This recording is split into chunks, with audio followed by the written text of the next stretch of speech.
Hello friends, welcome back to my channel legal help in Hindi.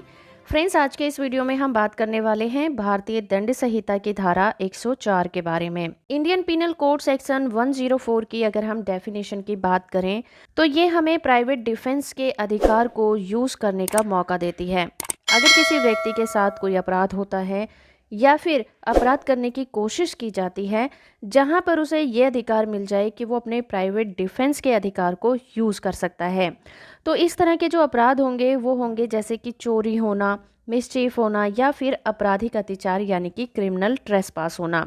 अगर इस तरह के अपराध उसके साथ होते हैं तो वहां पर उसे अपने प्राइवेट डिफेंस के अधिकार को यूज़ करने का मौका मिल जाता है। लेकिन इस तरह से जब अपराध होते हैं तो प्राइवेट डिफेंस के अधिकार को यूज़ करते समय इस बात का ध्यान रखना चाहिए कि हम किसी भी व्यक्ति की मृत्यु नहीं कर सकते हैं।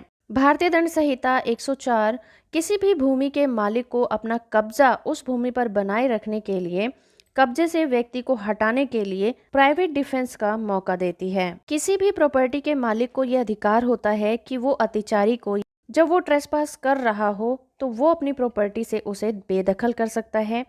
लेकिन जैसे ही ट्रेसपास सफलतापूर्वक हो जाता है तो वास्तविक जो स्वामी होता है उस भूमि का, उसका प्राइवेट डिफेंस का अधिकार खत्म हो जाता है और ऐसे मामलों में उसके पास सिर्फ कानून के पास जाने के अलावा और कोई रास्ता नहीं बचता है। तो धारा 104 हमें उस समय अपने प्राइवेट डिफेंस को यूज़ करने का मौका देती है जब वो काम यानी कि जब वो क्राइम हो रहा हो, उसी वक्त उसे वो अधिकार मिलता है और जैसे ही वो क्राइम खत्म होता है उसके वो अधिकार खत्म हो जाते हैं। अगर हम इसके एग्जाम्पल की बात करें तो कुंवर सेन वर्सेस बीर सेन के केस में एक अभियुक्त खेत से होकर जाने वाले एक रास्ते से जा रहा था। जब वो खेत के बीच में ही था तो वहां पर 3 लोग अचानक लाठी और कुल्हाड़ी लेकर उसके सामने आ जाते हैं। वो व्यक्ति उन्हें देखकर रुक जाता है और उन लोगों से प्रार्थना करता है कि वो उसे माफ़ कर दें और वो कसम खाता है कि फ्यूचर में वो कभी उस रास्ते से नहीं गुजरेगा। पर वो 3 लोग उसकी बात को बिना सुने उस पर वार कर देते हैं, उस पर आक्रमण कर देते हैं। उसके शरीर पर 9 चोटें आईं और उसका दायां हाथ भी टूट जाता है।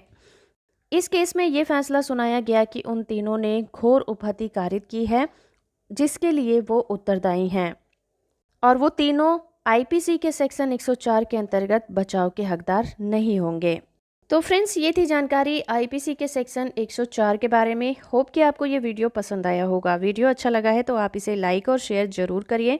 चैनल को सब्सक्राइब कर लीजिए, साथ में ऑल नोटिफिकेशन बटन को भी ऑन रखिए ताकि जब भी मैं कोई नई वीडियो अपलोड करूं आप लोग उससे अपडेट होते रहें।